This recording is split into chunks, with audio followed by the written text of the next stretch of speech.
1921 წლის თებერვალში, როცა წითელი არმიის ჯარისკაცები საქართველოს საზღვარს კვეთდნენ, პარიზის გარეუბანში, ლევილის მამულში, ერთი კაცი ღამით ფანჯარასთან იდგა და ფიქრობდა.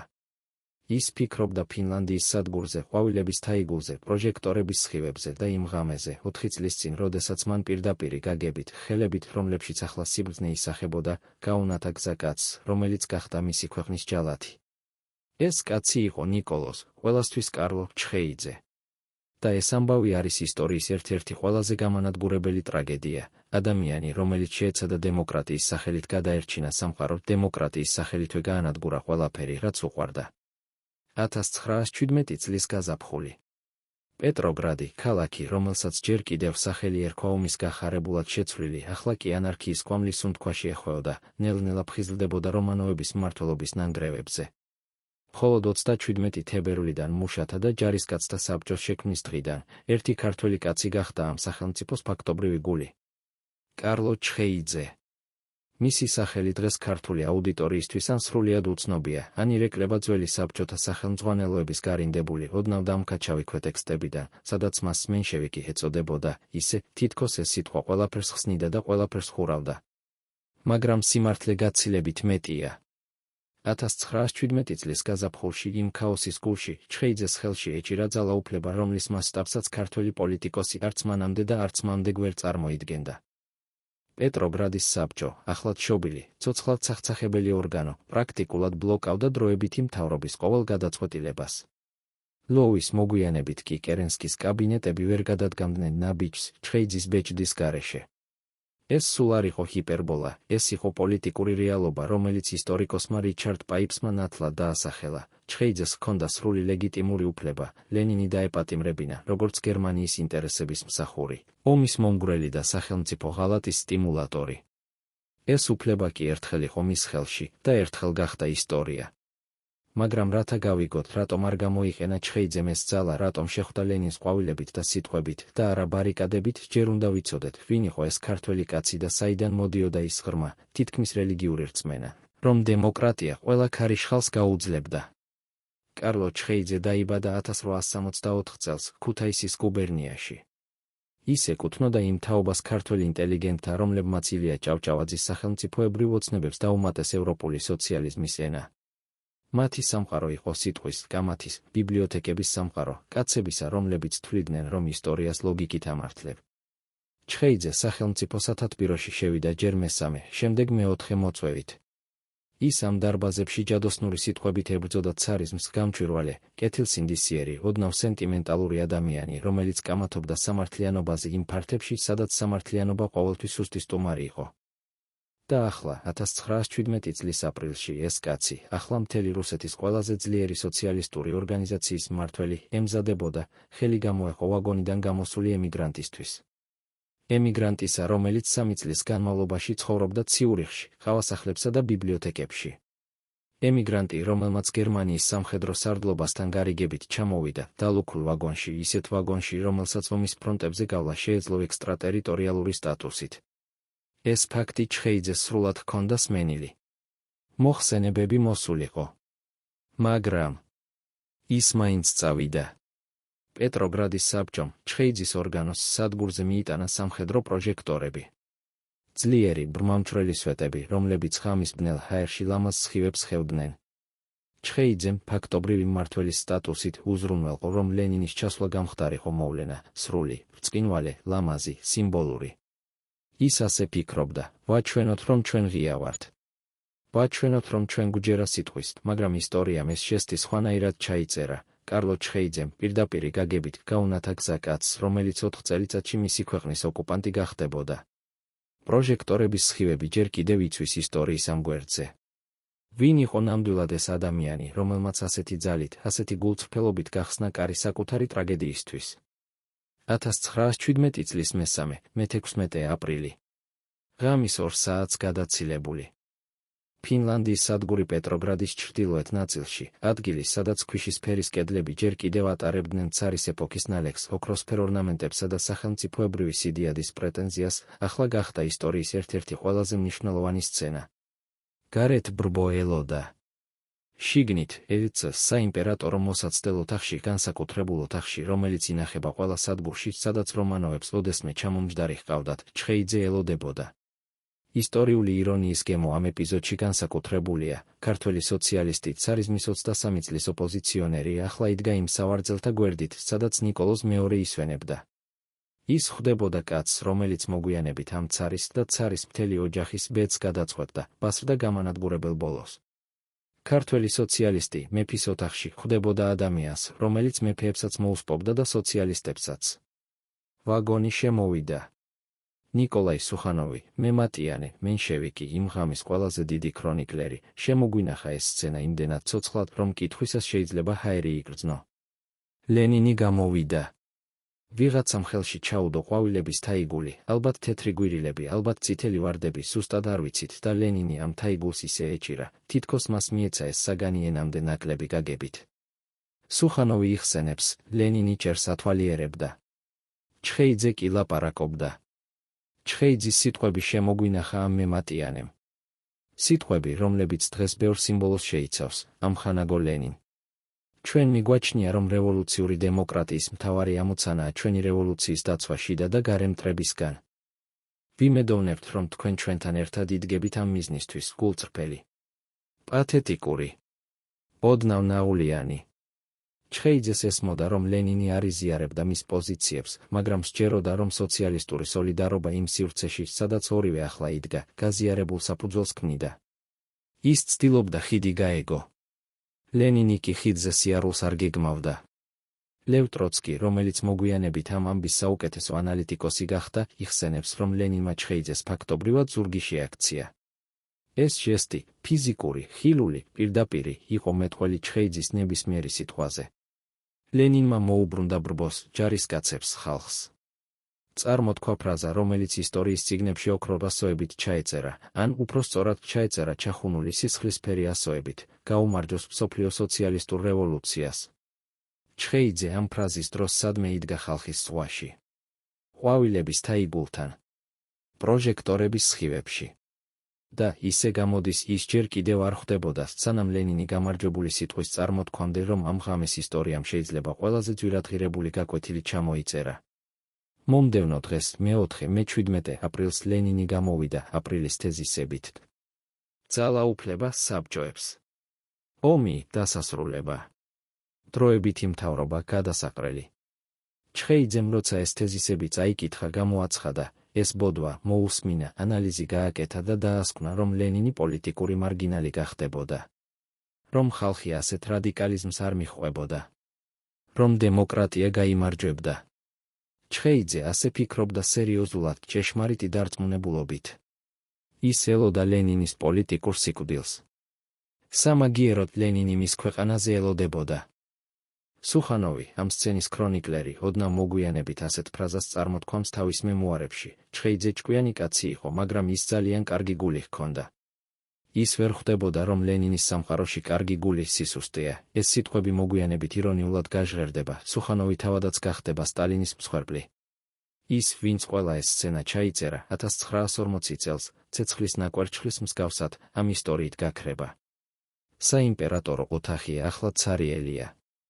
ეს ოთახი ახლა ისეთი, სადაც ტურისტები ზოგჯერ შედიან ბოლშევიკური ეპოქის ნაწყვეტი ამბებს კითხულობენ, ვეღარ ამბობს, რა გაიარა მის კედლებში. მაგრამ ისტორია ამბობს. და ისტორია კითხვას სვამს. ჩხეიძე თუ ვერ ხვდებოდა, ვინ იყო ლენინი, ან კი ხვდებოდა და ყოველ შემთხვევაში ირჩია ოპტიმიზმი. მაგრამ მანამ სანამ ამ კითხვას ვუპასუხებთ, სხვა კითხვა ჩნდება, ბევრად უფრო ფარული, ბევრად უფრო ჩაფლული ისტორიის ნანგრევებში, რა ინახებოდა იმ ღამის დალუქულ ვაგონში, გარდა ლენინისა. 1917 წლის მარტსა და აპრილს შორის ციურიხში ვლადიმერ ლენინი სახლობდა მოჩვენების მსგავსად. ემიგრაციის 7 წელი. ბიბლიოთეკები, ყავასახლები, გაუთავებელი კამათი. მის ირგვლივ ბოლშევიკების მუჭა, ევროპული სოციალიზმის მარგინალური ფრთა, ხმაური, რომელსაც ყველა უსმენდა, მაგრამ ვინც მხოლოდ ზოგი ჯარი იღებდა. ფებრუარის რევოლუციის ამბავი ლენინს ჟურნალებიდან გაეგო. ის სახლობდა ციურიხის ცივ ოთახში, კალამს ეჭირა, ვერ ჯდებოდა, გაგებდა, რომ ისტორია მის გარეშე მიდიოდა. და მაშინ გაჩნდა შეთავაზება. გერმანიის სამხედრო სარდლობას ჰქონდა გათვლა, ლენინი პეტროგრადში ჩასვლის შემთხვევაში გამოიყვებოდა ომის წინააღმდეგ. ომის დასრულება რუსეთის ფრონტზე ნიშნავდა, რომ გერმანია მილიონ ჯარისკაცს გადაისროდა დასავლეთის ფრონტზე. ეს იყო სტრატეგიული ოპერაცია, ისეთი, რომელიც გერმანელ გენერლებს ეგონათ ომს გადაწყვეტდა. ისინი ფაქტობრივად ლენინს ბაქტერიოლოგიური იარაღად გამოიყენებდნენ, მიუშვებდნენ ამ ადამიანს, ამ ქაოსის სარდალს რუსეთის შიგნით ისე, თითქოს სახელმწიფოს ჭირის ვირუსს ესვრიდნენ. დალუქული ვაგონი ეს ტერმინი გახდა სიმბოლო. ვაგონი, რომელიც გერმანიის ტერიტორიაზე გადიოდა ექსტრატერიტორიული სტატუსით, ანუ ფაქტობრივად გერმანიაში გერმანიის ტერიტორიის გარეშე შვედეთის, ფინეთის გავლით პეტროგრადს მიეშურებოდა. ამ ვაგონში ჯდა ლენინი. ამ ვაგონს ერთვოდა გერმანული ფული, გერმანული პირობა, გერმანული ანგარიში. ჩხეიძეს ეს ინფორმაცია ჰქონდა. ეს სრულიად ცხადია პეტროგრადის საბჭოს სადაზვერვო სტრუქტურებს, რომლებიც 27 თებერვლიდან ფუნქციონირებდა, ამ ამბის ეკო უკვე გაჰქონდა კორიდორებში. ზოგიერთი ისტორიკოსი, მათ შორის ვინც ამ პერიოდს ფინანსური ჩანაწერებით სწავლობდა, ამტკიცებს, რომ გერმანიის ოპერაციის კვალი ნათელი იყო. ჩხეიძე კი ირჩევდა სხვა ვერსიას, ის თვლიდა, რომ ეს მემარჯვენე პროვოკაციაა ცარისტული და კონტრევოლუციური ძალების მიერ შეგენილი ამბავი სოციალისტების გასახლეჩად. ეს ირჩევა, ეს შეგნებული, მორალური, იდეოლოგიური ირჩევა, ალბათ ჩხეიძის ყველაზე ტრაგიკული გადაწყვეტილება გახდა. ის ვერ ანებივრებდა გონებას, ელოდა ფაქტებს, რომლებიც მოვიდა, მაგრამ ზედმეტად გვიანი. ახლა ჩვენ ვიცით. 1000 წლეულის ბოლოს გახსნილ გერმანული არქივებში, ამ ოქროსფერ, მტვრიანი ხდებიანი საქმეებში, ნათლად ჩანს ლენინის ოპერაციის კვალი. გერმანიის სამხედრო სარდლობის ჩანაწერები ადასტურებს, რომ ფინანსური ტრანზაქციები ბოლშევიკებამდე გადიოდა შუამავლების ქსელებით. ეს საიდუმლო სრული გაგებით გახსნილი გახდა, მაგრამ 1917 წელს ჩხეიძეს ამ ცოდნისთვის დრო ევიწროვებოდა. არსებობს ერთი დეტალი, რომელიც ამ ამბავს განსაკუთრებულ ემოციას სცემს.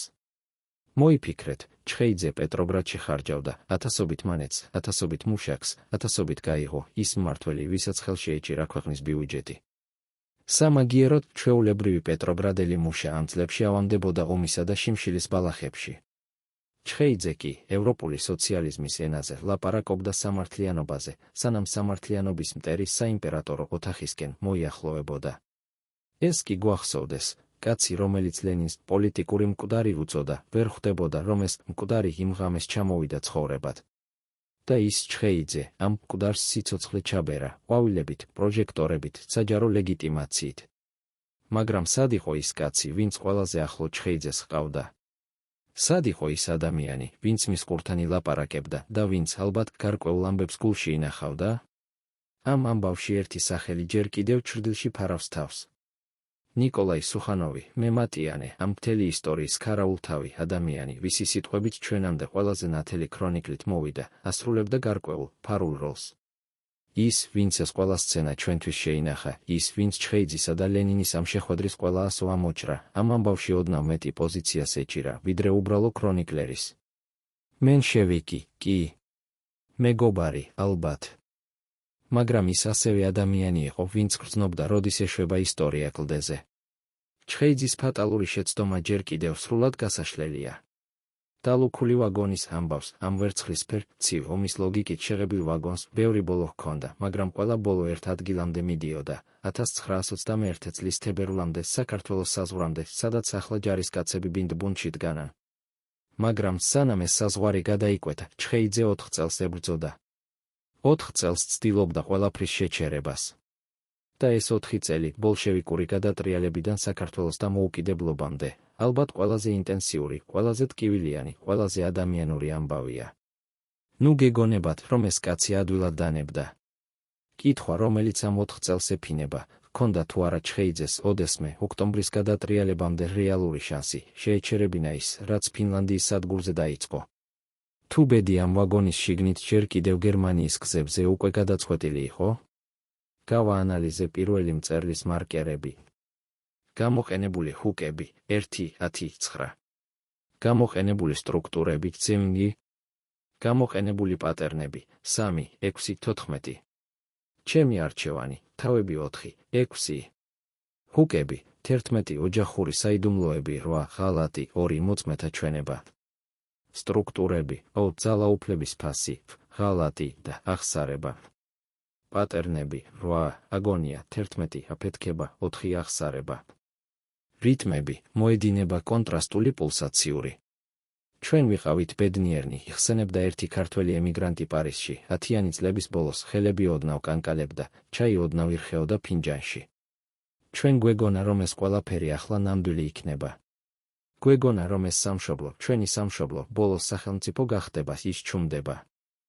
ხურებს გარეთ. ჩხეიძე ამბობდა, ჩვენ გავიმარჯვეთ. ასე ამბობდა, ამ სიტყვებით. და ჩვენ ვჯდებოდით იმ ოთახებში, საქართველოს პარლამენტის ოთახებში და ვიცოდით, რომ ეს სიმართლე იყო. ჩვენ გვქონდა სახელმწიფო. ნამდვილი სახელმწიფო, პაუზა. 3 წელი. 3 წელი. 1918-1921. საქართველოს დემოკრატიული რესპუბლიკა, ეს სახელმწიფო, რომელიც ჩხეიძემ, ამ კაცებმა, ამ ქალებმა, ამ სიზმარმა, ამ 3 წელიწადში ჩახვია თავის ისტორიის ყველაზე ინტენსიურ, ყველაზე ოქროსფერ, ყველაზე ამაყ გვერდებს. კონსტიტუცია, პარლამენტი, ქალთა სუფრაჟი, ევროპის ერთ-ერთი პირველი ქვეყანა, სადაც ქალებმა ხმის მიცემის უფლება მოიპოვეს, სამსახელმწიფო ენა, ეკლესიის გამოყოფა სახელმწიფოსგან, უნივერსიტეტი, ბანკი, ჯარი. ეს ყველაფერი 3 წელიწადში. და ამ ყველაფრის გულში ჩხეიძე საქართველოს დამფუძნებელი კრების თავმჯდომარე. მაგრამ ეს ოქროსფერი წლები ოჯახური ამბების გარეშე ცარიელი დარჩებოდა. და ჩხეიძის ოჯახის ამბავი, ამ ამბავმა ჯერ კიდევ სრულად ფარავს სახე. ის კაცი, რომელიც პეტროგრადში ერთ-ერთ ყველაზე ძლიერ ადამიანად ითვლებოდა, სახლში, კარდაკარი, სახლის სახლობას, ოთახი ოთახს, ფარავდა ისეთ ადამიანს, ვისი შიდა ცხოვრება ჩვენამდე მხოლოდ ჩანაწერის ნაგლეჯების სახით მოვიდა. ვიცით, ჩხეიძეს ოჯახი ჰყავდა.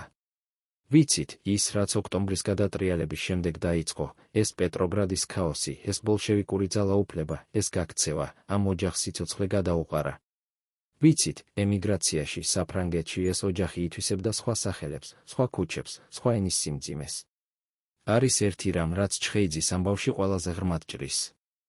ის, ამ დიდი, ამ ძლიერი ადამიანი, ვინც ევროპული სოციალიზმის ენაზე კამათობდა, ვინც პეტროგრადის სასახლეებში მმართველად გარდაიქმნა, ყოველ ღამეს, ქართველი ემიგრანტების ქრონიკებით, სახლში ისხდა და ამბობდა, ჩვენ სამშობლო გვაქვს. ეს ფრაზა გაიმეორა ოქტომბრამდე, გაიმეორა გადატრიალების შემდეგ, სანამ ჩრდილოეთიდან სიცივე სულ ახლოვდებოდა. მაგრამ ახლა, 1921 წლის თებერვალში, ამ სამშობლოს ქუჩებში ახალი ჯარისკაცები მოდიოდნენ. სხვა სახელის, სხვა დროშის, სხვა ბრძანების. ჩვეულებრივ ქართველ ოჯახებს, მეღვინეებს, მასწავლებლებს, ვაჭრებს, მეჯამბაზეებს, ამ ჯარების შემოსვლამში და ცხოვრება გამოაკვეთა. ნიკო ნაზაროვი, ახლა ეს სახელი გამოგონილია, ეს კომპოზიტური ადამიანი, ეს ყველა ის ოჯახია, ვინც ამ ამბებს ინახავდა, ახლა თბილისში, ახლა წყნეთში, ახლა ქუთაისში ჯდებოდა და ესმოდა, გარეთ ბუება. ჯარი. ბრძანება. მისმა ოჯახმა, ამ ყველა ოჯახმა, ერთ ღამეს გაიარა ის ზღვარი, სადაც სახელმწიფო გახდა ოკუპაცია. ეს ზღვარი, ის ერთი ღამე, ჩხეიძის ყვავილების ჟესტის, პირდაპირი, სახალხო ადამიანური ბოლოა. ადამიანი, ვინც 1917 წელს ყვავილები მისცა ლენინს, 4 წელში გაახსნა კარი ისეთ ძალას, რომელმაც ამ ოჯახების ცხოვრება ამოაყირავა. ეს არის ის, რასაც ისტორია, ადამიანური ფასი ეძახის. მაგრამ ამ ფასს ჩხეიძე თავადაც იხდიდა სხვაგვარად, პარიზში, ლევილის მამულში, ოთახში, სადაც ყოველდილას ჭკვიანი, კარგგულიანი, ალახელი კაცი იღვიძებდა და ისმოდა ეს ერთი კითხვა, შეეძლო სხვა ბოლო. ოჯახმა, ჩხეიძის ოჯახმა, ეს თვირთი ემიგრაციაში ინახავდა. სიჩუმეში. ევროპული ქუჩების ხმაურში. ისინი ინახავდნენ ამბავს ადამიანზე, ვინც ამ ყველა ამბის დასაწყისი გახდა, სინდისის სიმცირეში, გულის სიდიდეში და ვინც ბოლოს 1926 წელს, ლევილში, წერილს დატოვებს, სადაც ეს ყველაფერი ერთ-ერთ ფრაზად ჩახვდება, ვეღარ ყურებ. კითხვა, რომელიც ამ ოჯახის ყოველ ჩანაწერს ეფინება, როდის მიხვდა ჩხეიძე, რომ სამშობლოს დაკარგვა და ოჯახის თვირთი ერთიქმედების ფინლანდიის სადგურის ღამის პირდაპირი შედეგი იყო. და ამ გაგების თვირთი, გამანადგურებელი, ცვის, ფარული, ამ ადამიანს ეჭირა 1 წლეულის განმავლობაში. გახსოვდეთ ბოლო ადამიანი, ვისაც მთლიანად ენდობოდით. ახლა წარმოიდგინეთ, ეს ადამიანი, ან იდეა, ან ფასეულობა, ან სახელმწიფო, ყველაზე შავ დღეს, ყველაზე ცივ ღამეს, ყველაზე კრიტიკულ წამს სრულად გტოვებთ. სხვა ჩაჰყოლის. სხვას ჩასხლეთს. ეს ზუსტად ის გახდა, რაც ჩხეიძეს შეემთხვა 1917 წლის ოქტომბრის 25 ღამეს. გადატრიალება. ეს სიტყვა ქართულად სწორ მნიშვნელობას იხდის, გადაბრუნება. ბოლშევიკებმა გადაატრიალეს ყველაფერი, რასაც ჩხეიძე 10 თვე, 10 ინტენსიური, ამაოდ ბედნიერად ამაოთვე, ყალიბებდა. პეტროგრადის საბჭო, ჩხეიძის ინსტრუმენტი, ჩხეიძის ფჭე, ჩხეიძის ლეგიტიმაციის ბირთვი, ახლა ლენინის ხელში გადადიოდა. ეს ის ორგანო იყო, რომელიც ჩხეიძემ ააგო. ის სივრცე, სადაც ჩხეიძე ისაუბრებდა სოციალისტური სოლიდარობის შესახებ. ახლა ეს სოლიდარობა ბოლშევიკებმა ამ ორგანოს კარებიდან გარეთ გამოაგდეს ერთ ღამეში. ჩხეიძე ამ ოქტომბრის ღამეს პეტროგრადში იყო. ის ხვდებოდა. ყველაფერი ხვდებოდა, კაშკაშა, ბრწყინავი, გამჭვირვალე სიმწარით. ის კაცი, რომელიც მოვიდა დალუქული ვაგონით, ის ემიგრანტი, რომელს ჩხეიძემ ყვავილები მიართვა, ვისი ბოდვა ჩხეიძემ ჩაიხრჩო, ვინც პოლიტიკური მკვდარი იყო, ახლა ცოცხალი, ძლიერი, გამარჯვებული, ართმევდა ყველაფერს. მაგრამ ეს ღალატი, ეს ამ სიტყვის ყველაზე ღრმა, ადამიანური მნიშვნელობით ჩხეიძისთვის სხვა სახით ეჩვენებოდა. ის ვერ ამბობდა, მე ვცდები. ის ვერ ამბობდა, ჩემი შეცდომა. ის ამბობდა სხვა რამეს, ბევრად ტკივილიას, ბევრად ჰუმანურს, ხალხმა ეს გზა ირჩია. ის ჩხეიძე ამ მოვლენებს ხსნიდა ხალხის ნებით. ამ ახსნამ, ამ იდეალისტური, ამ გულწრფელი, ამ დამსხვრეული ახსნამ, მას ოდნავ კი გადაარჩინა, ოდნავ მაინც სრული განადგურებისგან. პეტროგრადი, ის ქალაქი, სადაც ჩხეიძე 10 თვეს ცხოვრობდა მმართველის სახით, ახლა სხვა ქალაქი იყო. ქუჩებში სხვა ხალხი დადიოდა. კოშკების ქარიშხალი სხვა სახელს ატარებდა. ჩხეიძე ოქტომბრის შემდეგ ტოვებდა ფიზიკურად, ემოციურად, სიმბოლურად ამ ადგილს. ბრუნდებოდა სამხრეთისკენ. ბრუნდებოდა საქართველოში. ამ მომენტში ჩხეიძის ორმაგი სიცოცხლის მეტაფორა ვლინდება. გარეთ გამარჯვებული ბრუნდება სამშობლოში, ბრუნდება ახალ სახელმწიფოში, ახალ პარლამენტში. შიგნით კაცი, ვინც ხვდება რომ ის კარი, რომელიც 1917 წლის 3 აპრილს ფინლანდიის სადგურზე გახსნა, ჯერ კიდევ ღიაა. ბოლშევიკები ახლა პეტროგრადში მმართველობენ. მაგრამ ჩხეიძე ფიქრობდა, საქართველოს შორს არის. საქართველოს სხვა სამყაროა. საქართველო ჩვენი ნიადაგია. ამ ოპტიმიზმს, ამ ჭეშმარიტ, ადამიანურ, ოდნავ გამოუვალ ოპტიმიზმს ახლოვდებოდა ახალი გამოცდა. საქართველოს დამოუკიდებლობა გამოცხადდა 1918 წლის 26 მაისს. ჩხეიძე გახდა ამ ახალი სახელმწიფოს პარლამენტის თავმჯდომარე. კვლავ მმართველი. კვლავ ლიდერი. კვლავ ის კაცი, ვინც სიტყვას ირჩევდა ძალის ნაცვლად, ვინც ხიდს ირჩევდა ბარიკადის ნაცვლად. მაგრამ ბარიკადა მოდიოდა. 1918 წლებში, ამ 3 წელიწადში, ჩხეიძე ხვდებოდა ევროპის ყველა მმართველს, ყველა ემისარს, ყველა კონფერენციას. ვერსალი, პარიჟი, ლონდონი. ის ეტყოდა, საქართველოს სახელმწიფოა. ჩვენ ვართ. ჩვენ ვიხდით ფასს. ჩვენ ყოფილვართ ევროპული. ევროპა კი ოდნავ გაახსენდებოდა, ოდნავ გამოიჩინებდა თანაგრძნობას, ოდნავ კი ვერ ამბობდა არა ლენინს, ვინც ახლა პეტროგრადიდან ძალაუფლებას ამყარებდა. ეს ის ღალატია, რომელიც ჩხეიძემ ყველა სხვა ღალატზე მეტი გრძნობდა. არა ლენინის ღალატი, ლენინი მას ვერასოდეს შეჰყვებოდა, ლენინი ციკლინი პოლიტიკოსი იყო, ლენინი იყო ის, ვინც ჯერს ათვალიერებდა. ევროპის ღალატი, ის ევროპის, ვისი სახელითა და ფასეულობებით ჩხეიძე 10 წელს კამათობდა. ის ევროპა, ვინც 1921 წელს, ჩხეიძის თვალწინ, საქართველოს მიატოვა. ვინ ღალატობს ვის? ეს კითხვა ჩხეიძის ბოლო წლების ყოველ ჩანაწერში ჩანს, ოდნავ ფარულად, ოდნავ პირდაპირად. ის კი, ამ კითხვისთვის ერთ პასუხს ეძებდა, შეეძლო სხვა ბოლო და ყოველ ღამეს, ლევილის მამულში, ამ პასუხი ერთ-ერთ სიტყვაში ეხვეოდა, შეიძლებოდა, და ეს ყველაზე ტკივილიანი სიტყვა, შეიძლებოდა.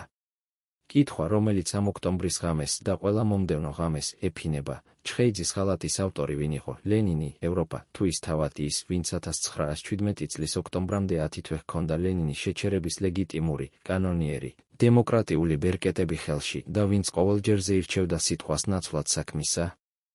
38 წელი ვებრძოდი ეს სიტყვები ან ამ სიტყვებთან ახლოს მდგომი ნათქვამი, ჩხეიძის ბოლო წერილში ჩანს 1926 წლის ცხელ ივნისში, ლევილში, სადაც ფარფლის ხეები ევროპის ქარში ბობოქრობდა, სადაც ღამე ისეთ ჰაერს ატარებდა, რომელიც ნამდვილ გაგებას უკვე ვერ ჰქვია. ვეღარ ვყურებ, ეს ორი სიტყვა, ვეღარ. ხურევ. ამ ადამიანის მთელი სიცოცხლის ყველაზე კომპრესული, ყველაზე სევდიანი, ყველაზე გამახვილებული შედეგია. ჩხეიძე 1926 წელს ლევილის მამულში 22 ივნისს მატარებელ ღამეს ევროპული ზაფხულის ღამეს 2 ათეულ წელში უხვია ახლა კი სიცარიელის ხმაური სიცოცხლეს ამთავრებს. ის ახლა 62 წლისაა. ემიგრაციაში 5 წელია. ტუბერკულოზი ასე ჩოჩქოლობდა სხეულში ფილტვებში, მაგრამ ეს ავადმყოფობა არ იყო ის, ვინც ამ დღეს ბოლო სიტყვა წარმოთქვა. ბოლო სიტყვა ვეღარ ყურებს სხვა ავადმყოფობისგან მოდიოდა. იმ ავადმყოფობისგან, რომელსაც სახელი ჰქვია სიცოცხლე, რომელშიც შენი ქვეყანა სხვის ქვეყანა გახდა. პარიზი 10-იანი წლების ბოლოს ეს ქალაქი, სადაც ემიგრაცია სხვადასხვა ეროვნების ხმებადირეოდა, ინახავდა ქართველ ემიგრანტთა ციკლს. ნოე ჟორდანია, ნოე რამიშვილი, გრიგოლ ვეშაპელი, სხვა სახელები, სხვა ოჯახები. ჩხეიძე ამ ციკლის ცენტრალური ფიგურა, ჩვენი ყოფილი პარლამენტის თავმჯდომარე გახდა ემოციური სიმბოლო. კაცი, ვინც ერთ-ერთ ყველაზე ძლიერ მმართველ გახლდა, ახლა კი პარიზის ქუჩებში ისეთ სახელს ატარებდა, ვისი ქვეყანა ოკუპირებულია. ლევილის მამული, ეს ოთახები, ეს ბაღი, ეს ევროპული, ოდნავ ნოტიო ჰაერი, ყოველდილეს შეახვედრებდა ჩხეიძეს ერთ გამოუვალ ფაქტს: საქართველო ახლა სხვის ხელშია. ის ქვეყანა, რომლის კონსტიტუციაში მონაწილეობა მიიღო? ის სახელმწიფო, რომლის პარლამენტი თავმჯდომარეობდა? ის ოცნება, რომელიც 1918 წლის 26 მაისს, ამ გამოცხადების დღეს, ისეთ ფერს ატარებდა, ვით ახლახანი, ახლა ახალი ფოთოლი. ამ 5 ემიგრაციის წელში ჩხეიძე ითვლიდა. ის ითვლიდა არა ფულს, არა დღეებს, ის ითვლიდა სხვა ციფრებს. 4 წელს 1917-დან 1921-მდე. 4 წელს, სადაც ალბათ შეიძლებოდა სხვა ბოლო. 4 წელს, სადაც ის ჩხეიძე ებრძოდა. ლაპარაკობდა. ევროპაში დადიოდა. მაგრამ ლენინის მანქანა უკვე ამ 4 წელს ემზადებოდა. და ჩხეიძე ამ მზადებას ყოველჯერზე სხვა ენაზე კითხულობდა: მოლაპარაკება, დიპლომატია, კომპრომისი. ახლა ლევილში ის კითხულობდა სხვა ენაზე. ამ ენას სახელი ჰქვია გვიანი. ცნობილია, რომ ჩხეიძეს ბოლო პერიოდში ჯანმრთელობა ძალიან განესუსტა. ტუბერკულოზი, ეს მე-20 საუკუნის დასაწყისის ევროპული ემიგრანტების ყველაზე ხშირი ემიგრაციული ავადმყოფობა მის ფილტვებს ართმევდა ჰაერს. მაგრამ ჩანაწერები, ემიგრანტი ამხანაგების ჩვენებები, ის მოწმეები, ვინც ამ ამბებს 65 წლის ჩვენს ბიბლიოთეკებში ინახავდნენ, ერთ სიტყვაში თანხმდებიან: ის სიცოცხლეს ვეღარ ხედავდა სიცოცხლედ, მაშინ, როცა ქვეყანა სხვის ხელში იყო. ერთ ემიგრანტ ქართველ ქალს მისი სახელი ისტორიამ გადარჩინა, მაგრამ ისე პატარა ასოებით, რომ ახლა ოდნავ ჩერდება ქვეტექსტში. ახსოვდა ჩხეიძე ლევილის ბაღში, ბოლო ვიზიტზე. ის ისხდა და ჩაკეტილი ყურებდა გარეთ, ამბობდა ის ოდესმე. ისეთი სახე ჰქონდა, თითქოს ჩუმად ინახავდა რაღაც ისეთ ამბავს, ვისი გაზიარება აღარ შეიძლებოდა. პაუზა. ის ხვებოდა ფინლანდიის სადგურს. ყვავილებს. ამ ღამეს. ის ამბობდა, ისინი ასეთ ყვავილებს არ იმსახურებდნენ. ალბათ მე ვცდებოდი. ალბათ მე ვცდებოდი. ეს 4 სიტყვა. ეს ის ჩხეიძეა, ვინც 10 წელს ამბობდა, ჩვენ გავიმარჯვეთ. ვინც ამბობდა, დემოკრატია გაიმარჯვებს. ვინც სჯეროდა ისეთი ბავშვური, ისეთი სიმართლის, ისეთი მუდმივი ყვავილების სიძლიერეში. ახლა კი, ალბათ. ალბათ ვცდებოდი. ამ ალბათ ის სიმძიმე ვერ გაიზომება. ეს ალბათ ნიშნავს 21 წლის ოკუპაცია ჩემი. ამ ოჯახების ტკივილი ჩემი. ამ ქართველ ბავშვებს, ვინც ახლა საბჭოთა სახელმძღვანელოებში სწავლობს, ჩემი. ლენინი, მსოფლიო სოციალისტური რევოლუცია, სადგური, ყვავილები ჩემი. ლევილის მამულში 1926 წლის 22 ივნისს ევროპული ზაფხულის ის ღამე, ის ბაღი, ის ნოტიო ჰაერი, ჩხეიძე სიცოცხლეს ასრულებს. ის ასრულებს ისე, როგორც ასრულებს კაცი, ვინც 38 წელი ებრძოდა, ვინც ებრძოდა ცარიზმს, ვინც ებრძოდა ლენინს, ვინც ებრძოდა ოკუპაციას, ვინც ბოლოს ებრძოდა ამ კითხვას, შეეძლო სხვა ბოლო. და ვინც ბოლოს ამ კითხვის ჭრდილში ვეღარ ცხოვრობდა. კაცი, ვინც 1917 წელს პოლიტიკური მკვდარი უწოდა ლენინს, ახლა ლევილის ბაღში ყვავილებს ხედავდა. ალბათ. ალბათ იმავე ყვავილებს იმ ღამის ფინლანდიის სადგურის ალბათ. კითხვა, რომელიც ამ ბოლო ღამეს ეფინება, კითხვა, რომელიც მომდევნო გვერდებზე გახსნილი უნდა იყოს, ვინ, ან რა ნამდვილად მოკლა ჩხეიძე. ტუბერკულოზმა. სამშობლოს დაკარგვამ. ამ 2 სიტყვის სიმძიმემ, ალბათ ვცდებოდი. თუ ის ყვავილების თაიგულმა, რომელიც 1917 წლის ღამეს ლენინს ჩაუდო ხელში და რომელიც, ეს ჩვენ ახლა ვიცით, ერთ-ერთ ყველაზე ძვირადღირებულ ყვავილთა თაიგულად გახდა ქართული ისტორიის გვერდებზე? მე წავიკითხე მარკერები. პირველი მწერლის გამოყენებული ჰუკები 1, 10, 9. მეორე მწერლის გამოყენებული ჰუკები 11, 8, 2. სულ გამოყენებული ჰუკები 1, 2, 8, 9, 10, 11. ჩემი არჩევანი დარჩენილი 6-დან 3 საიდუმლო ჯგუფი, 7 სამედიცინო საიდუმლოები, 12 cui bono. სტრუქტურები გამოყენებულია განადგურებან, პარანოია, აი მთავარი ბოროტმოქმედი. პატერნები გამოყენებულია 3, 4, 6, 8, 11, 14, 7, დახრჩობა, 13, ჩაქუჩი, 9, განაჩენი. რიტმები, ფეთქავი შემხუთველი მამხილებელი. თავი მეშვიდე. წარმოიდგინეთ, თქვენ ხართ ერთ-ერთი იმ რამდენიმე ადამიანთაგანი, ვინც ნამდვილად იცის ყველაფერი.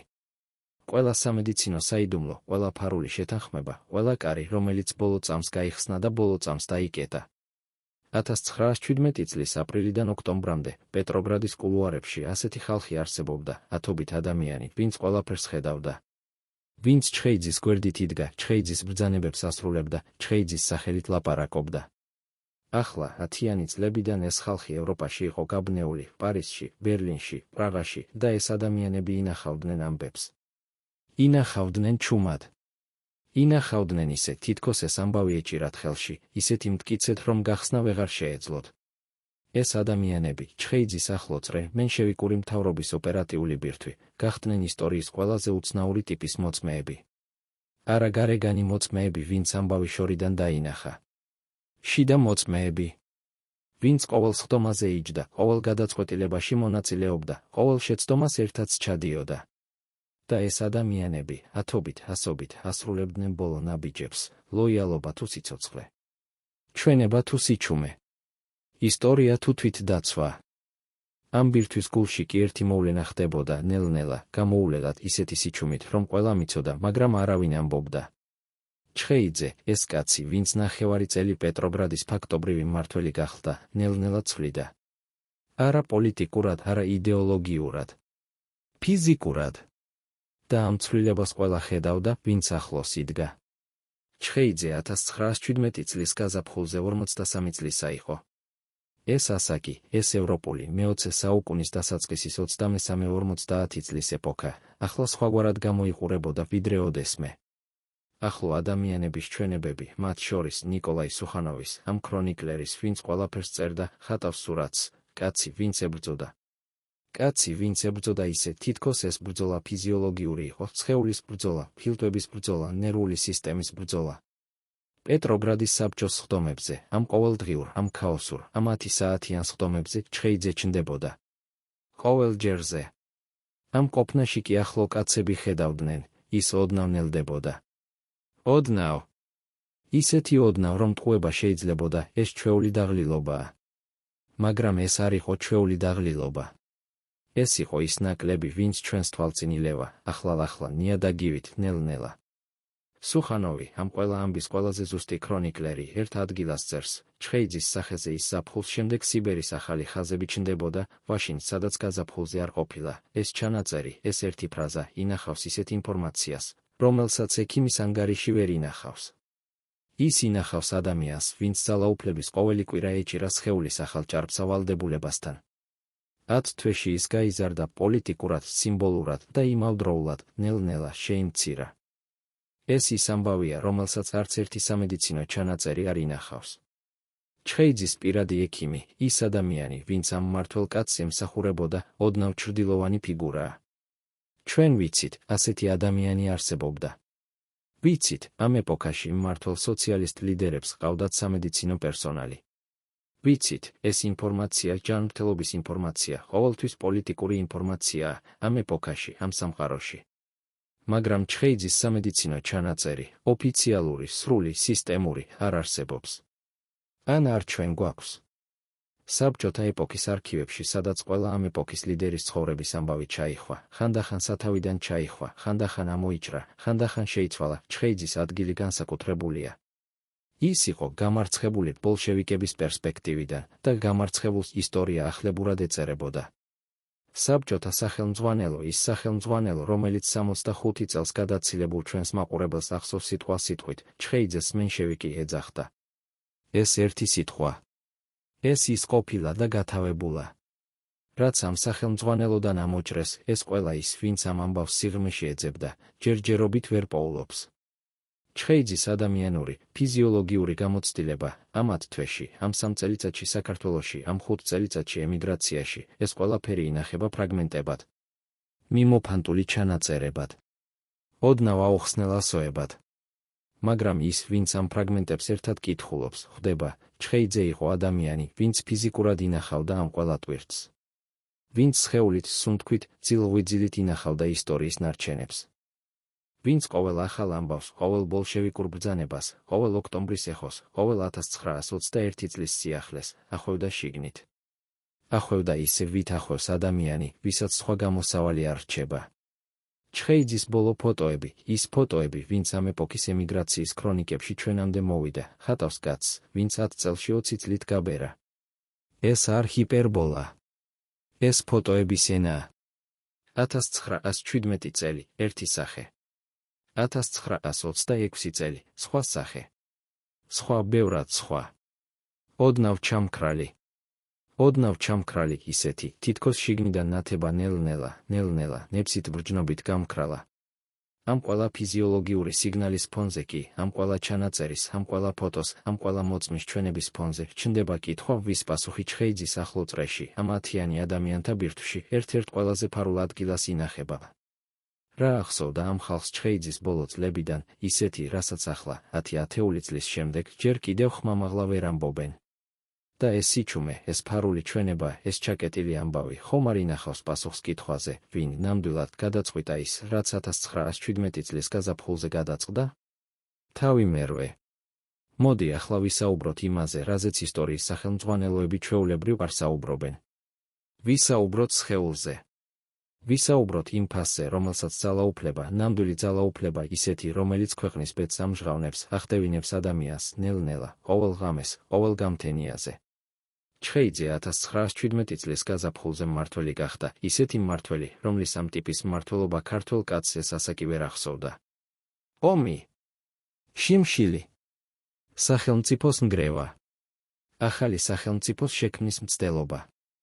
ყოველ ამ ელემენტს ჰქონდა ფიზიოლოგიური ფასი, ეს ის ფასი, რომელიც ადამიანმა სხეულში, ნახვის ფშუტვაში, ფეხის ნაბიჯის სიმძიმეში ინახება. გადადით მის ბოლო ეტაპზე.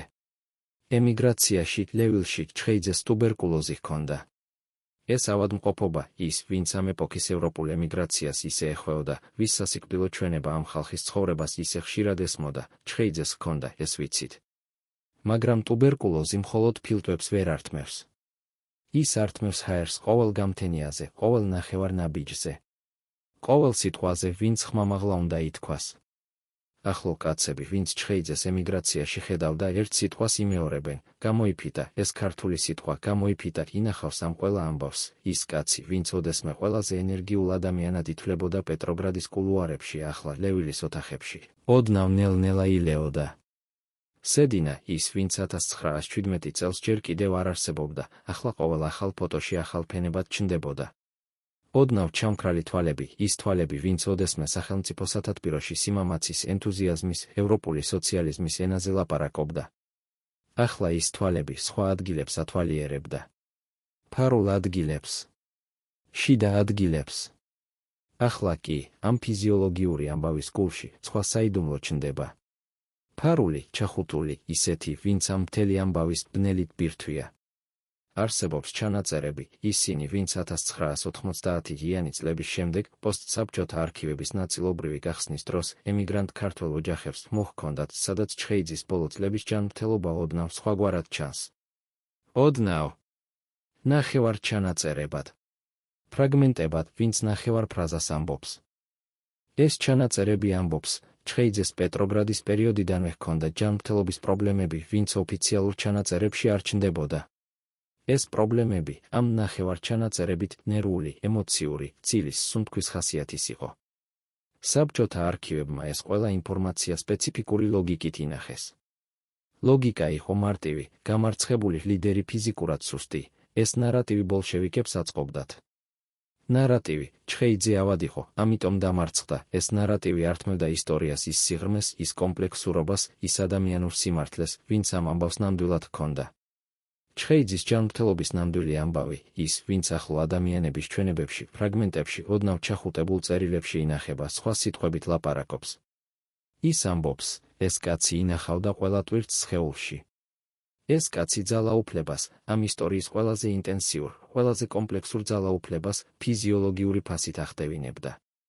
ეს კაცი ყოველ ღამეს, ოდნავ ნელ-ნელა ჩამდნარობდა. ნათებასავით. 1926 წლისთვის, ამ ბოლო წლისთვის ჩხეიძე ორ ავადმყოფობას ეომებოდა. ერთი ფილტვების. მეორე სულის. ტუბერკულოზი და ეს სხვა ავადმყოფობა, რომელსაც ევროპული ფსიქიატრია ამ ეპოქაში სხვადასხვა სახელებს ეძახდა: მელანქოლია, ნევრასთენია, ნერვული გამოფიტვა, ახლა ერთ სხეულში, ერთ ადამიანში, ერთ ოთახში, ლევილში ერთმანეთს შეყვნენ. არქივებში, ამ ახლა ნაწილობრივ გახსნილ, ახლა კვლავ ნახევრად ჩაკეტილ არქივებში, ჩხეიძის გარდაცვალებასთან დაკავშირებული რამდენიმე გვერდი ინახება. ზოგი ამ გვერდი გაქრა. ზოგი მოიჭრა. ზოგი ოდნავ ამოიწერა, ისე რომ ახლა წაკითხვა ძნელია. ეს გაქრობა, ეს ოდნავ სისტემური, ოდნავ მიზანმიმართული, ოდნავ ძალიან შემთხვევითი გაქრობა, კიდევ ერთ კითხვას ტოვებს. რა ეწერა იმ გვერდებზე? ემიგრაციის ქართველი ოჯახების კოლექტიური მეხსიერება, ის, ვინც 10-იანი, 20-იანი, 30-იანი წლების ისტორიას ინახავდა, ამ კითხვაზე პასუხობს ოდნავ-ირიბად. ისინი ამბობენ, ჩხეიძე ბევრ ამბავს ინახავდა. ამბავს, ვინც სხვებს ეკუთვნოდა, ამბავს, ვინც ვიღაცის მოთხოვნით, ვიღაცის სასარგებლოდ ჩუმად ინახებოდა. ეს ვიღაცა, ეს სახელი, ვინც ამ ამბავის ფარულ ბირთვში ჩდება, ახლა პირველად სიცხადის ამ ახალ ეტაპზე ოდნავ ვლინდება. კითხვა, ვინც ამ ყველა ჩანაწერს, ამ ყველა ფრაგმენტს, ამ ყველა გაქრობას ეფინება, ჩხეიძის სხეულმა, ამ ფიზიოლოგიური გამოფიტვამ, ამ ნახევრად ჩაკეტილმა სამედიცინო ამბავმა, ამ 1917-დან 1926-მდე 10 წლეულის ადამიანურმა ფასმა, ხომ არ ინახა პასუხი კითხვაზე, ვინ ნამდვილად სარგებლობდა ამ ადამიანის ნელი განადგურებით. ვინ სარგებლობდა იმით, რომ ჩხეიძე, ის კაცი, ვინც ყველაზე ბევრი იცოდა, სხვებამდე, სხვა ადგილებამდე ვეღარ ყურებდა. თავი მეცხრე. კითხვა მარტივია. ვინ გამარჯვდა? 1926 წლის 22 ივნისს ლევილში კარლო ჩხეიძე სიცოცხლეს ასრულებს. ამ ღამეს, ამ ევროპული ზაფხულის ღამეს, ყველაზე მნიშვნელოვანი კითხვა, ვინც ისტორიას ვამს, არ არის რატომ. ეს კითხვა უკვე ვიცით. ვიცით ვეღარ ყურებ. ვიცით ოკუპაცია. ვიცით ტუბერკულოზი. ვიცით 10 წლეული ემიგრაციისა. ყველაზე მნიშვნელოვანი კითხვა, ვინ? ვინ ჩხეიძის გარდაცვალების შემდეგ მიიღო ყველაფერი? ეს კითხვა, ვინ არ არის ყოველდღიური ისტორიული კითხვა. ეს ის კითხვა, ვინც ჩვენ ახლა, ამ ეპოქის ყველა ამბის ფარული ბოლოს, სიახლოვეს ვხედავთ. გავიარეთ ამ ამბავის ყველა ეტაპი. 1917 წლის ფინლანდიის სადგური. 1917 წლის ოქტომბრის გადატრიალება. 1918 წლის საქართველოს დამოუკიდებლობა. 1921 წლის ოკუპაცია. 1926 წლის ლევილი. ყოველ ამ ეტაპზე ჩხეიძე კარგავდა. ყოველ ამ ეტაპზე ვიღაც სხვა, ან ვიღაც სხვა ჯგუფი მოიგებდა. ვინ მოიგო 1917 წელს? ლენინი. ეს ნათელია. ლენინმა ფინლანდიის სადგურზე მიიღო ის, რაც სჭირდებოდა, ლეგიტიმაცია. ოფიციალური, ხმამაღალი, პეტროგრადის საბჭოს მიერ გარანტირებული ლეგიტიმაცია. ჩხეიძემ ამ ლეგიტიმაციის მიცემით ლენინს გახსნა კარი, არა მხოლოდ ფიზიკურად სადგურის კარი, არამედ პოლიტიკურ სივრცეში. ჩვენ ვიცნობთ ამ ადამიანს.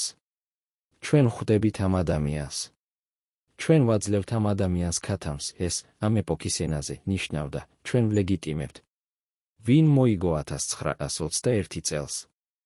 ამ კითხვის პასუხი ბევრად კომპლექსურია, ვიდრე ლენინი ან ბოლშევიკები, ეს პასუხი ინახება ეკონომიკურ, გეოგრაფიულ, გეოპოლიტიკურ ლოგიკაში. საქართველო, ეს სახელმწიფო, ვინც ჩხეიძემ აგო, ინახავდა ისეთ ელემენტებს, ვინც გარკვეულ ძალებს ძალიან სჭირდებოდა. ბაქოს ნავთობი. შავი ზღვის პორტები. სამხრეთ კავკასიის გეოგრაფიული გასასვლელი. ეს ის, ვინ არ არის, ვინც ახლოს ჩდება. ეს ის, ვინ არ არის, ვინც სახელმძღვანელოში ჩდება. ეს ის ვინი არ არის, ვინც ყველა კონფერენციაზე ოფიციალურ ადგილას ჯდება. ეს ვინი, ეს ბენეფიციარი, ინახება ახლოს. ძალიან ახლოს. მოხდება ერთი რამ.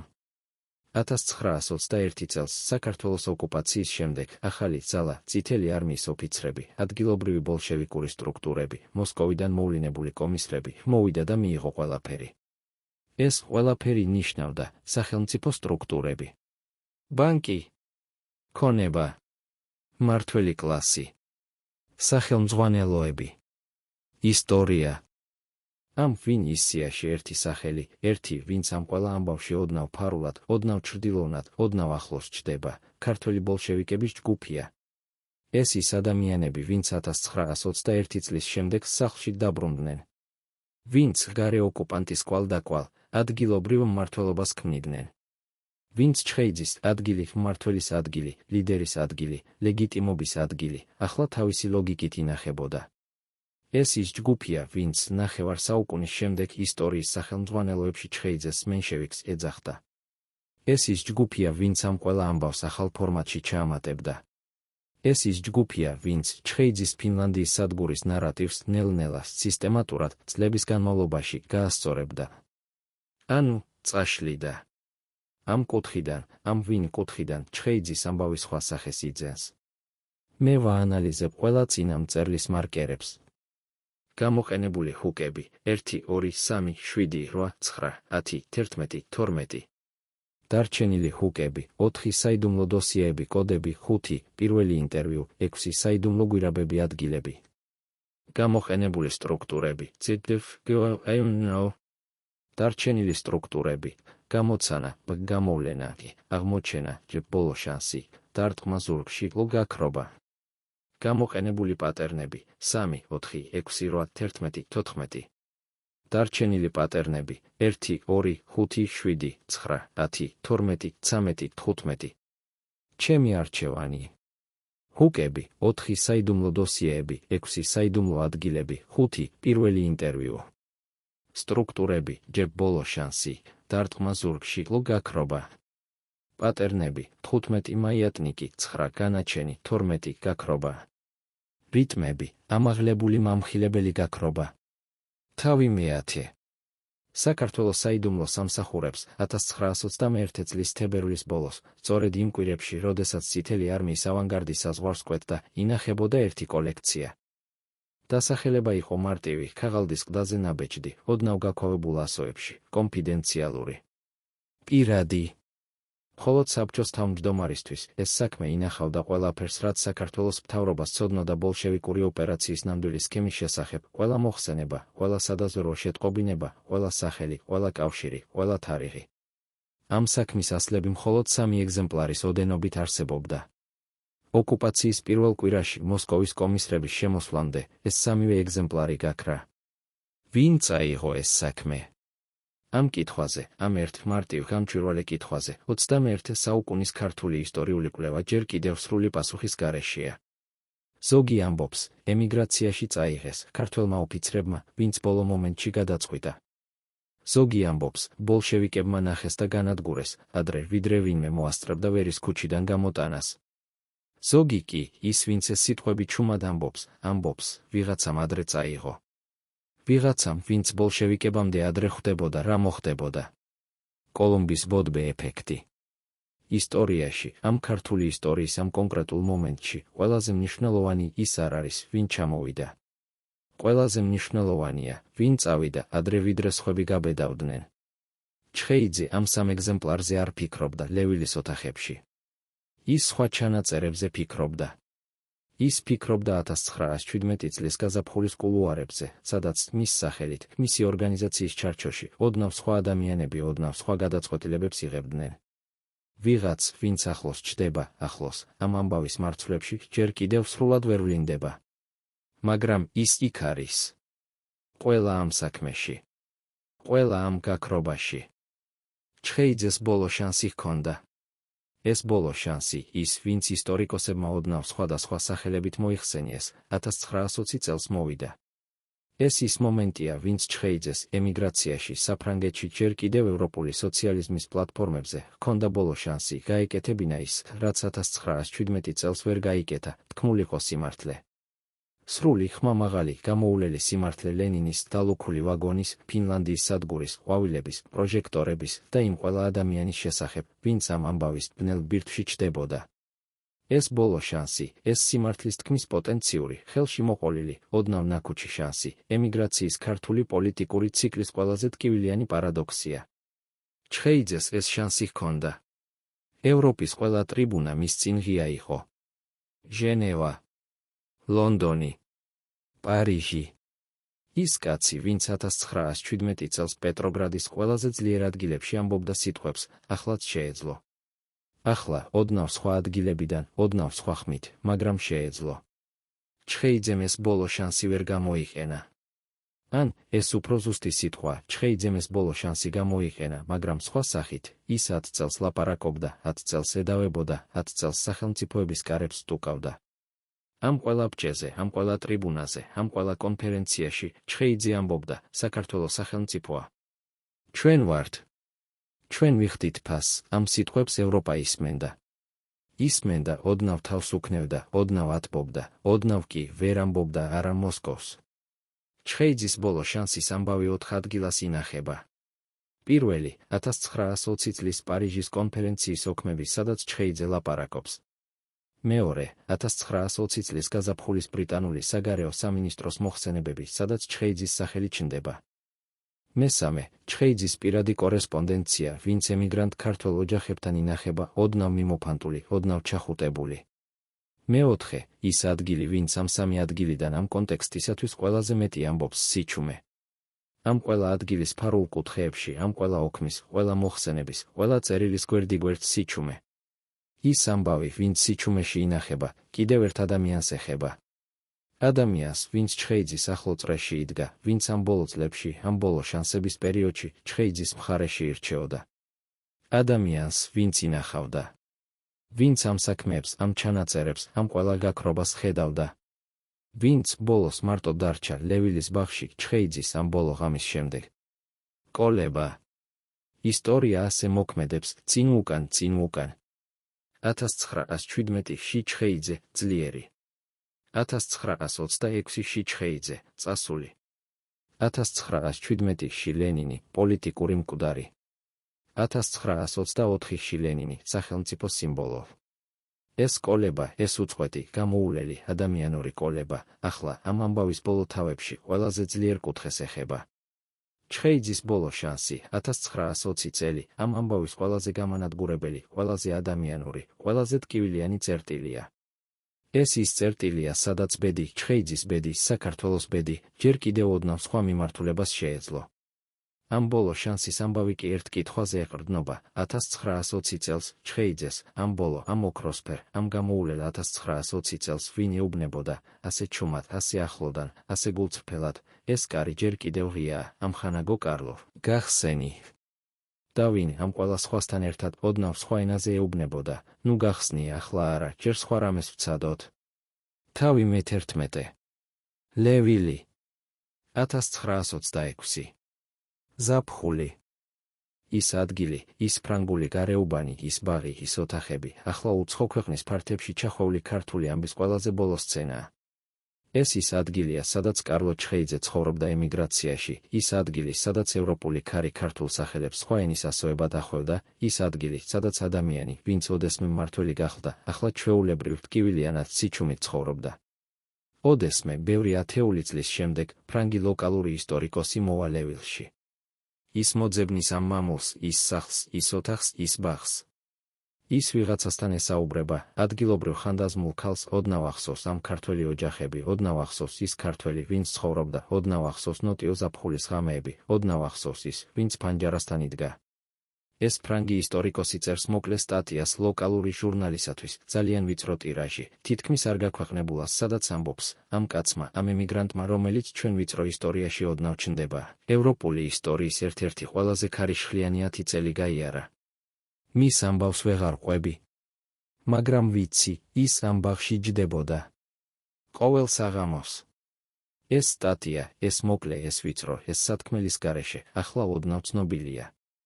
ახლა 21 საუკუნის ქართული ისტორიული კვლევის ამ ეტაპზე ის ციტირდება.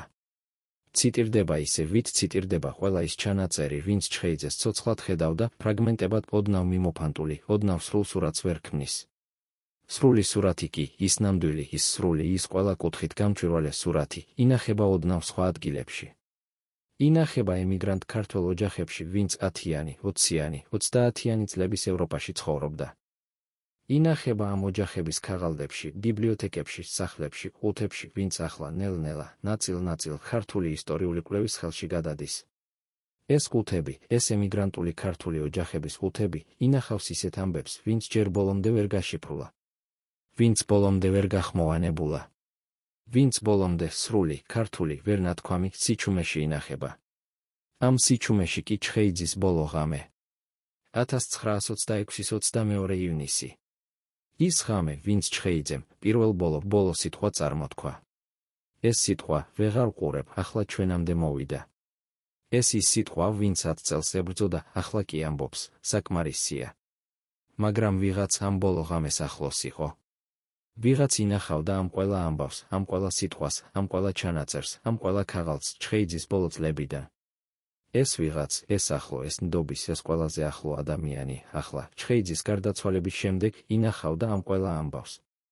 ოდნავ გადაჭარბებულ, ოდნავ ძნელად, ოდნავ სრულად ვერ გახსნათს. ლევილის ბაღი ახლა სხვა ადამიანებს ეკუთვნის.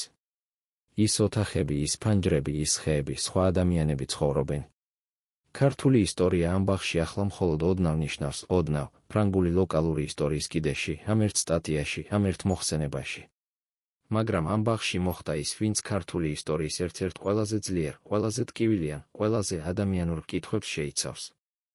კარლო ჩხეიძე, ის კაცი, ვინც 1917 წლის ფინლანდიის სადგურზე ყვავილებს აჩუქებდა, ვინც 10 წელს ებრძოდა, ვინც ახლა ამ ევროპული ბაღის ჰაერში გახდა ისტორია, ეს ადამიანი ახლა ის სიმბოლოა, ვინც ქართულ ისტორიკოსებს, ქართულ ემიგრანტების შთამომავლებს, ქართულ 65+ მაყურებელს ერთ კითხვად ეხება, ნუ გითქვამთ, რომ ეს ადამიანი ვერ ხვდებოდა, ან ამ კითხვის ოდნავ სხვა ფორმა, ნუ გითქვამთ, რომ ის ხვდებოდა, მაგრამ ვერ ამბობდა. ორი ვერსია. ორი ადამიანი. ორი ჩხეიძე. ერთი, ვინც ვერ ხვდებოდა. ოდნავ ნაივი, ოდნავ იდეალისტი, ოდნავ ბავშვური, ყვავილებიანი. მეორე, ვინც ხვდებოდა და ირჩევდა ოდნავ სხვა ენას, ოდნავ, ყოველ ჯერზე, ყოველ ბჭეზე. ეს ის ჩხეიძეა, ვინც ვეღარ ყურებ, ამბობდა, არა სისუსტეში, არამედ ეს ის ჩხეიძეა, ვინც ოდნავ ბევრი ინახა. ეს ორი ვერსია, ეს ორი ადამიანი ახლა, ლევილის ბოლო ღამეს, ერთ ადამიანში ჩდება.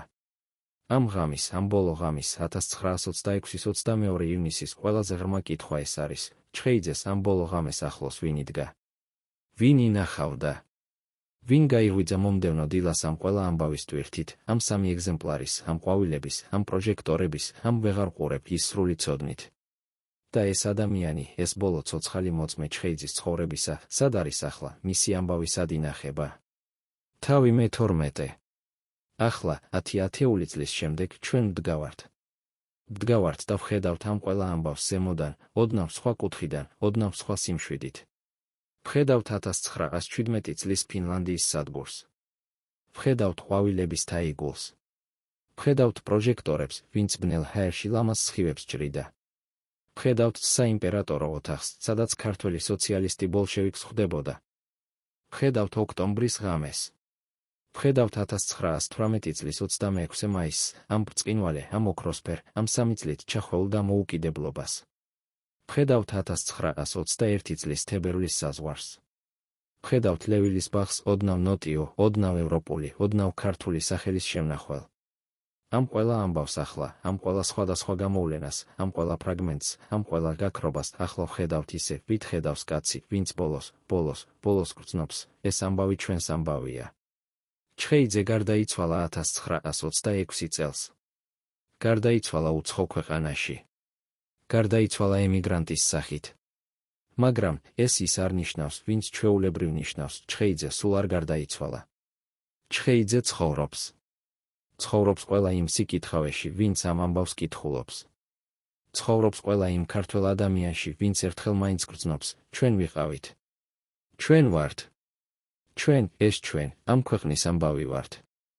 მაგრამ ახლა, ამ ბოლო თავში, ამ ბოლო სიტყვებში, ჩვენ უნდა ვიკითხოთ ის კითხვა, ვინც ამ მთელ ამბავს ბოლო, სრული, გამოულელი ფორმა მისცეს. ეს კითხვა არ არის ვინ მოიგო, ეს კითხვა არ არის ვინ დამარცხდა, ეს კითხვა ყველა სხვა კითხვაზე ღრმა, ყველა სხვა კითხვაზე ადამიანური არის ეს.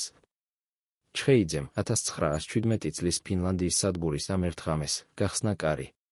ეს კარი დემოკრატიის სახელით გახსნილი, ყვავილებით გახსნილი, სიტყვის ძალის სახელით გახსნილი, 4 წელიწადში, 10 წელიწადში, 200 წელიწადში, 100 წელიწადში, ჯერ კიდევ ღიაა. ან ის ჩაიკეტა. და ვინ ჩაკეტა? ეს კითხვა ახლა, 2024 წელს, ახლა, ჩვენს ეპოქაში, არ არის მხოლოდ 1917 წლის ისტორიული კითხვა. ეს ის კითხვა, ვინც ყველა დემოკრატიული ქვეყნის, ყველა მმართველის, ყველა კარლოს, ყველა მათ, ვინც ირჩევს ყვავილებს ბარიკადების ნაცვლად, წინ დგება. ეს ის კითხვა, ვინც ამბობს, რადიკალებთან, ტოტალიტარებთან, ძალადობის ენით მოლაპარაკეებთან, ყვავილებითა და სიტყვებით საუბარი ყოველთვის ამთავრება ამ ყვავილების კვლავ თოვად, ვისზე? ვის ნიადაგზე? ჩხეიძის ამბავი, ამ ყველა ამბავი, ამ ყველა ფრაგმენტი, ამ ყველა სიჩუმე, ახლა ჩვენ ხელში ინახება. ახლა ჩვენ ვინახავთ. ახლა ჩვენ ვართ ის ახლო მოწმეები, ვინც ამ ამბავს ვხედავს. კარლო ჩხეიძე, ამ სახელით, ამ ადამიანით, ამ ამბავით, ახლა სხვა სახელმძღვანელოში ჩდება. ის სახელმძღვანელო, ვინც ჩვენ ვწერთ. ახლა, ამ ეპოქაში, ამ კითხვებით, ამ ღია, გამოულელი, ჯერ კიდევ ადამიანური სიჩუმით. ფინალი. კარლო ჩხეიძე ლევილში გარდაიცვალა. გარდაიცვალა ის, ვინც ოდესმე 10 წელს 20 წლის განმავლობაში ცდილობდა სამყაროს ჩაახვია ევროპული სოციალიზმის ლამაზ ენაში, სადაც სიტყვა სოლიდარობა ნიშნავდა ნამდვილ სოლიდარობას, სადაც სიტყვა დემოკრატია ნიშნავდა ნამდვილ დემოკრატიას, სადაც ყვავილების თაიგული ნიშნავდა მშვიდობიანობას. ის სამყარო, ვინც ჩხეიძე ეძებდა, ის, სადაც ამ სიტყვებს ნამდვილი ფასი ჰქონდა, ამ ამბავში ვერ შეიქმნა.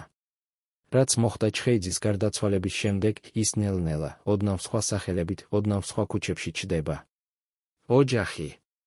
ჩხეიძის ოჯახი, ის ახლო ადამიანები, ვინც ამ ყველა ამბავს ახლოდან ხედავდა, ემიგრაციაში გაიაზრა ჩხეიძის სიცოცხლე. ეს ოჯახი, ევროპის სხვადასხვა ქალაქებში, სხვადასხვა ენებში, ინახავდა ამ ამბავს ისე, ვით ინახება ყველა ის ამბავი, ვინც ძალიან ახლოა, ჩუმად, ოდნავ ტკივილიანად, ოდნავ ამაყად. ეს ჩვენი ადამიანია, ეს სიტყვები, ეს ჩვენია ინახებოდა. ნდობის ფარულ ადგილებში. ემიგრანტული ოჯახების ყუთებში. ოდნავ ჩახუტებულ ასოებში, ვინც ახლა, ოდნავ ქართულ ისტორიულ კვლევაში ჩდება. ამხანაგები. სარგებლობის ის ნაწილი. ჩხეიძის ამხანაგები, ის ადამიანები, ვინც ამ ყველა ამბავში ახლოს იდგნენ, ვინც ამ კარის გახსნის ოპერაციაში, ვინც ამ 3 ეგზემპლარის გაქრობაში ოდნავ ახლოს ჩდებოდნენ, ეს ადამიანები ახლა, ჩხეიძის გარდაცვალების შემდეგ, ოდნავ სხვა გზებს გაუყვნენ.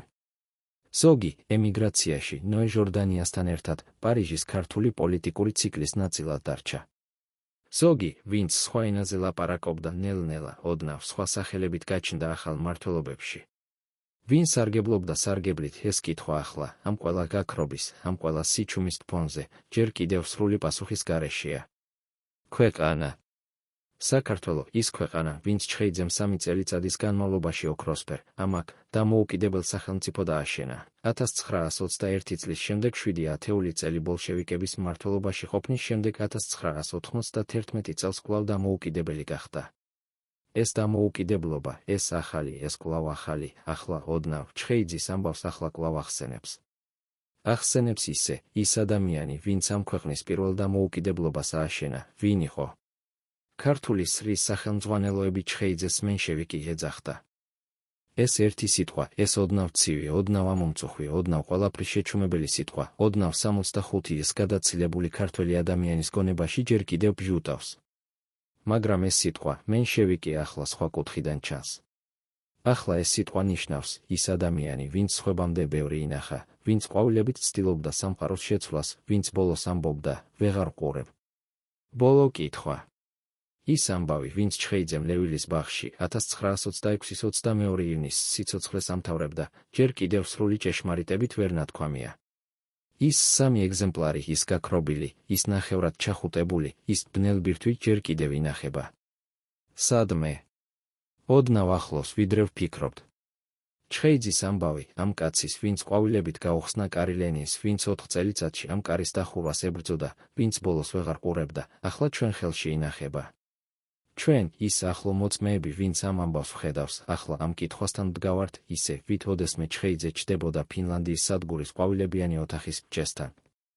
ჩხეიძემ ამ ყვავილებით გახსნა კარი ლენინისთვის და ამ ყვავილებმა 100 წელი გაატარეს ისტორიის ამ გვერდზე, ჯერ კიდევ ოდნავ ახალი, ჯერ კიდევ ოდნავ სხვა ეკოს ინახებდნენ.